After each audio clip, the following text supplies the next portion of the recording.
ইরানে America Israel সম্মিলিতভাবে যে কাজটি করেছে বাংলাদেশের জন্য একটা বিরাট বার্তা। বাংলাদেশের পররাষ্ট্র মন্ত্রণালয় বিবৃতি দিয়েছে, ওই বিবৃতি দিয়েছে কোথায় পাকিস্তান আর আফগানিস্তান যুদ্ধের ক্ষেত্রে তারা বলেছেন এখানে আমাদের কোনো নৈতিক বা কোনো ধরনের কোনো কূটনৈতিক কোনো ভূমিকা নাই, মানে অনেকটা নিরপেক্ষ অবস্থানে থাকা। একসময় আমরা ন্যামের মানে ইয়েতে ছিলাম, মানে নন অ্যালাইনমেন্ট মুভমেন্ট যেটা ন্যামের মেম্বার, কারণ এগুলো এখন আর ওই সময় নাই। কিন্তু এখন একটা কঠিন একটা বাস্তবতার মুখোমুখি এসে আমরা দাঁড়িয়েছি। আমাদের এখানে 90% মুসলমান, এখানে আমাদের প্রায় অর্ধ শতাধিক বিভিন্ন ধর্মীয় সংগঠন আছে, তারা কিন্তু বিভিন্নভাবে পক্ষে বিপক্ষে মিছিল করছে, বিক্ষোভ করছে। ওকে, আমরা গত 1.5 বছর আগে একটা আন্দোলন হয়েছে, ছাত্র আন্দোলন, যেটার নাম আমরা দিয়েছি জুলাই বিপ্লব। এটা কিন্তু একেবারে সরাসরি ভারতের বিরুদ্ধে বক্তব্য দেওয়া হয়েছে, দিল্লির আধিপত্যবাদের বিরুদ্ধে। তো কাজেই ইরানে এখন যে আক্রমণ হলো, সর্বোচ্চ নেতাকে এইভাবে প্রকাশ্যে হামলা করা, হত্যা করা হলো, ওনার ফ্যামিলি শুদ্ধ। কয়েকদিন আগে সাদ্দাম হোসেনকে হত্যা করা হয়েছে, লিবিয়ার গাদ্দাফিকে হত্যা করা হয়েছে। তো ওদের কিন্তু এই যে অ্যাগ্রেসিভ মনোভাব, এটা এখন পরিষ্কার বুঝতে হবে, আমাদের জন্য একটা অশনি সংকেত। ইরানে হামলার আগে কিন্তু তারা পাকিস্তান আর আফগানিস্তান এই দুইটা ভাতৃপ্রতিম রাষ্ট্র, মানে সীমান্ত সংলগ্ন রাষ্ট্রের মধ্যে তারা মারামারি লাগিয়ে দিয়েছে। তাহলে এখন দক্ষিণ এশিয়ায় খুব ভয়াবহ সংকট, বিশেষ করে আমাদের মুসলমানদেরকে। এই পরিপ্রেক্ষিতে আমাদের কাছে মেসেজ কি?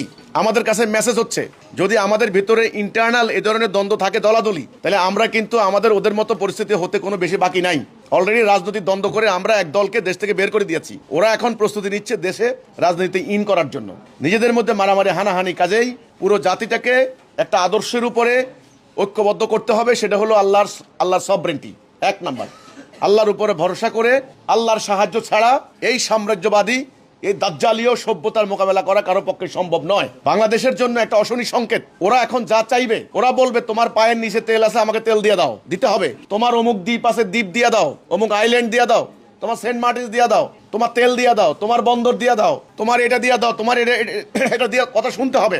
তুমি গম আনবা রাশিয়া থেকে কম দামে, বলছে না গম আমার থেকে আনতে হবে।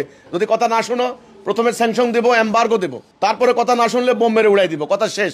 এখন আর মানবাধিকার, আন্তর্জাতিক আইন, তারপরে তো হলো রুল অফ ল, কিচ্ছু নাই, এথিক্স নাই, কিচ্ছু নাই, মোরালিটি কিচ্ছু নাই, এগুলো ভুয়া, এগুলো ভণ্ডামি। হ্যাঁ, মানবাধিকারের বলি কিচ্ছু না। তাহলে এখন রাষ্ট্রের অস্তিত্ব, জাতির অস্তিত্ব, ইমান, আমাদের ইজ্জত আবরু, আমাদের সবরেন্টি। সবরেন্টি বলতে খালি ভৌগোলিক সীমা রেখা সবরেন্টি বুঝাচ্ছি না আমি। স্বাধীন চেতা, স্বাধীনভাবে চিন্তা করার মানসিকতা যদি করতে হয়, এটার একটা সমাধান, এর একটা উপায় আলহামদুলিল্লাহ আমি তুলে ধরছি। সেটা হচ্ছে সমগ্র জাতি আল্লাহর উপরে ভরসা করে তাওহীদের উপরে ঐক্যবদ্ধ হতে হবে। সমগ্র জাতি হবে একটা, নেতা হবেন একজন, সমগ্র জাতি একটা নির্দিষ্ট লক্ষ্যে পরিচালিত হবে।